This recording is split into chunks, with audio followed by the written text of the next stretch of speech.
second day of the holidays. I was in the town. Theo was off on his bike with friends, and I got a phone call from Theo telling me he'd broken his leg, and I knew he had broken his leg. I was biking on bike jumps, and we went down a big ramp, and I went over my handlebars and flipped over my bike.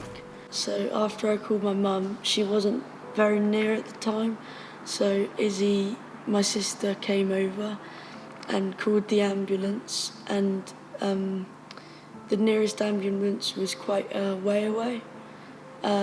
So they called us back and said that NARS would be taking my call because they could tell that I needed help quickly. I then spoke to somebody on the phone. The ambulance was over in Kings Lynn, and NARS picked up the call and came out very quickly and took over. So then they called the firemen out to help get me out the woods into the ambulance. They gave me some drugs that only not all ambulances would have. So if NARS didn't come, then I wouldn't have had the drugs that helped me get off the floor of the woods. Theo was in so much pain. It almost looked, before Angie and Carl arrived, I was worried he was sort of going into shock, really. He was in so much pain. What we needed to do was we needed to realign Theo's leg, which was going to require a sedation. The first thing we really need to do is gain their consent. We can't just go ahead and sedate a child without getting their consent. Andy spent quite a lot of time with Sally, keeping her updated, informed of what we wanted to do, and we applied all our monitoring to make sure that it was going to be a safe procedure.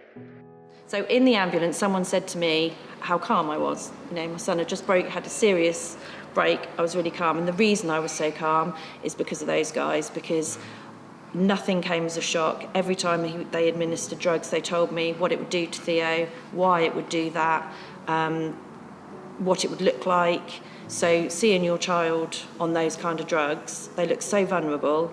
It's very strange. They almost don't look like the person you know. I had no idea who NARS were. I had no idea that, a lot of those drugs can't, they're not carried on the ambulances, they can't be administered. If it wasn't for them, I honestly don't know how they would have got Theo off the floor of that woods with such care and with as little pain as possible. I'll never forget them. I'll never forget their faces, their names, their professionalism.